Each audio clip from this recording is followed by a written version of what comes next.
বাসগৃহত প্ৰদীপ হাজৰিকা সাক্ষাৎ কৰিছে কেন্দ্ৰীয় মন্ত্ৰী পবিত্ৰ মাৰ্ঘেৰিটা ৰুদ্ৰদাৰ বৈঠকত মিলিত হৈছে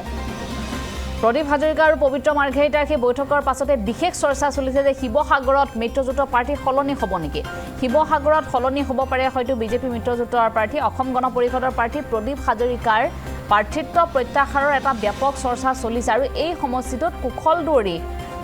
বিজেপিৰ মিত্ৰজোঁটৰ প্ৰাৰ্থী হোৱাৰ সম্ভাৱনা আছে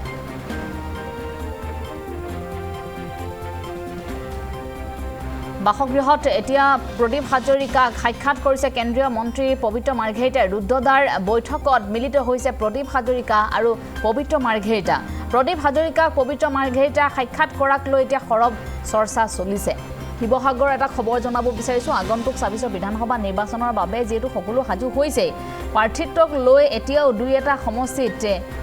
গুণাগঠা চলি আছে দুই এটা সমষ্টিত নিশ্চিত প্ৰাৰ্থী হোৱা নাই শিৱসাগৰ সমষ্টিত এটা খবৰ আহি পৰিছে যে বিৰোধী মিত্ৰজোঁটৰ প্ৰাৰ্থী হয়তো সলনি হ'ব পাৰে বিজেপি মিত্ৰজোঁটৰ প্ৰাৰ্থী সলনি হোৱাৰ সম্ভাৱনা আছে সমষ্টিটোত কুশল দুৱৰী হোৱাৰ সম্ভাৱনা আছে প্ৰাৰ্থী আৰু অগপৰ প্ৰাৰ্থীগৰাকীয়ে প্ৰাৰ্থিত্ব প্ৰত্যাহাৰ কৰাক লৈ এটা সৰব চৰ্চা চলিছে ৰুদ্ৰদাৰ বৈঠকত মিলিত হৈছে প্ৰদীপ হাজৰিকা আৰু পবিত্ৰ মাৰ্ঘেৰিটা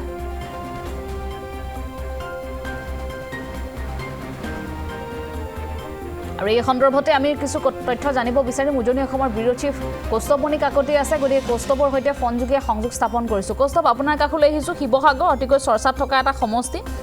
য'ত ৰাজ্যৰ দলৰ সভাপতিগৰাকীৰ প্ৰতিদ্বন্দ্বিতা আগবঢ়াব আনফালে অসম গণ পৰিষদৰ প্ৰাৰ্থী প্ৰদীপ হাজৰিকাৰ প্ৰাৰ্থিত্ব প্ৰত্যাহাৰক লৈ এটা চৰ্চা চলিছে এতিয়া কথা ওলাইছে যে কুশল দুৱৰী বিজেপি মিত্ৰজোঁটৰ প্ৰাৰ্থী হ'ব পাৰে তাক লৈ এটা আলোচনা চলিছে এই কথাখিনিকে মই আপোনাৰ জৰিয়তে জানিব বিচাৰিছোঁ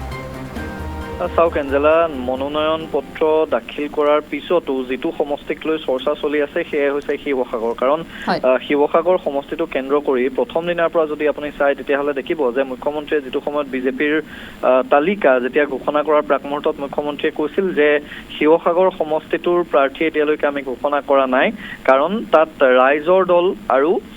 কংগ্ৰেছ এই দুটা দলৰ মিত্ৰতাৰ ওপৰত আমি গোটেই বিষয়টো নিৰ্ভৰ কৰিম গতিকে তাত আমি এতিয়ালৈকে প্ৰাৰ্থী ঘোষণা কৰা নাই আৰু হয়তো কিছু মুহূৰ্তৰ পিছত কৰিম তাৰ পিছত দেখা গ'ল যে ঠিক সন্ধিয়ালৈকে সমান্তৰালভাৱে যেটো সময়ত ইয়াত অসম গণ পৰিষদৰ প্ৰাৰ্থী প্ৰদীপ হাজৰিকাক টিকট দিয়াৰ কথা ওলাল তেতিয়ালৈকে ডিব্ৰুগড়ত ৰাইজৰ দল আৰু অখিল গগৈৰ মাজত আৰু গৌৰৱ গগৈৰ মাজত এখন মিত্ৰতাৰ কেন্দ্ৰিক বৈঠক তাত ডিব্ৰুগড়ত দিনজোৰাভাৱে আছিল আৰু সন্ধিয়া আৰু ঠিক আগে আগে অখিল গগৈ ওলাই আহি তেতিয়া ক'লে যে আমি মিত্ৰতা নকৰোঁ ৰাইজৰ দল আৰু কংগ্ৰেছৰে আমাৰ মিত্ৰতাটো নহ'ল আমি যথেষ্ট যুঁজিলোঁ কিন্তু আমি নোৱাৰিলোঁ আৰু তাৰ পিছ মুহূৰ্ততেই মই দৰ্শকসকলক মনত পেলাই দিছোঁ যে অসম গণ পৰিষদে প্ৰাৰ্থী তালিকা নিশ্চিত কৰিলে তেওঁলোকে প্ৰকাশ কৰিলে আৰু তাত প্ৰকাশ পালে যে অসম গণ পৰিষদৰ জ্যেষ্ঠ নেতা তথা আমগুৰি সমষ্টিৰ বিলুপ্ত হোৱা সমষ্টিটোৰ বিধায়ক প্ৰাক্তন মন্ত্ৰী প্ৰদীপ হাজৰিকাক টিকট দিয়া হৈ গ'ল সেয়া ইতিমধ্যে চিলমোহৰ মাৰি অসম গণ পৰিষদে কেন্দ্ৰীয়ভাৱে তেওঁলোকে তালিকা প্ৰকাশ কৰিলে আৰু তাৰ পিছদিনা শুক্ৰবাৰে মনোনয়নো ইতিমধ্যে দাখিল কৰিলে প্ৰদীপ হাজৰিকাই কিন্তু নিশাৰ ভাগত বৃহস্পতিবাৰে নিশা যেতিয়া গৌৰৱ গগৈ আৰু অখিল গগৈয়ে একেলগে সংবাদমেল আয়োজন কৰিলে তেওঁলোকে ক'লে যে আমাৰ মিত্ৰতা হৈ গ'ল 13টা চিটত অৰ্থাৎ 13খন আসনত ৰাইজৰ লোক এৰি দিলে কংগ্ৰেছে এই কথাবোৰ যেতিয়া হৈ গ'ল তাৰ পিছতে এই সমীকৰণটো আকৌ নতুন হ'ল মুখ্যমন্ত্ৰীয়ে যেটো সময়ত হয়তো তেওঁলোকে এটা সমীকৰণ কৰিছিল যে ৰাইজৰ দল আৰু কংগ্ৰেছৰ যদি মিত্ৰতা নহয় তেতিয়াহ'লে অসম গণ পৰিষদৰ প্ৰাৰ্থী প্ৰদীপ হাজৰিকা হ'ব আৰু যদি ৰাইজৰ দল আৰু কংগ্ৰেছৰ যদি মিত্ৰতা হয় তেতিয়াহ'লে কুশল দুৱৰী বা বিজেপিৰ প্ৰাৰ্থী এগৰাকীক তাত তেওঁলোকে প্ৰাৰ্থিত্ব দিব গতিকে শেষত যেতিয়া ৰাইজৰ দল আৰু কংগ্ৰেছৰ মাজত মিত্ৰতা হ'ল তেতিয়া যদিও বা অসম গণ পৰিষদৰ প্ৰাৰ্থী প্ৰদীপ হাজৰিকাই মনোনয়ন পত্ৰ দাখিল কৰিলে কিন্তু এতিয়া যেটো শেহতীয়া আপডেট আমাৰ হাতত আছে সেই অনুসৰি প্ৰদীপ হাজৰিকাই কাইলৈ মনোনয়ন পত্ৰ প্ৰত্যাহাৰ কৰিবৰ বাবে ইতিমধ্যে সাজু হৈছে নিজৰ মনোনয়ন তেওঁ প্ৰত্যাহাৰ কৰিব আৰু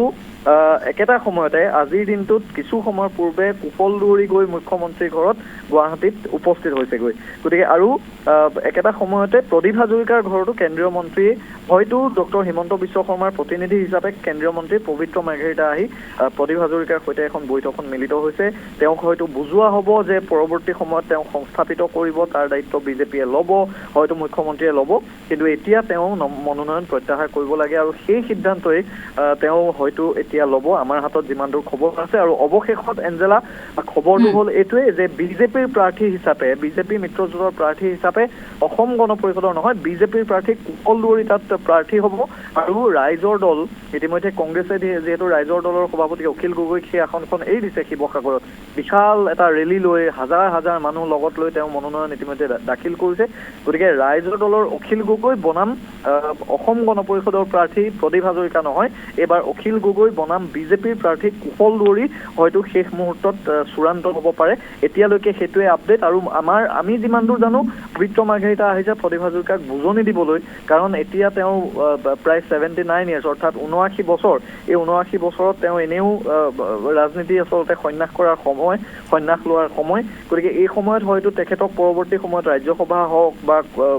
কিবা তেনেকুৱা ধৰণৰ হয়তো আসন দিয়াৰ কথা বা সংস্থাপন দিয়াৰ কথা বিজেপিয়ে কৈছে কিন্তু এতিয়া সদ্যহতে কাইলৈ প্ৰদীপ হাজৰিকাই মনোনয়ন প্ৰত্যাহাৰ কৰিব আৰু সেই কথাটো ইতিমধ্যে চূড়ান্ত হৈছে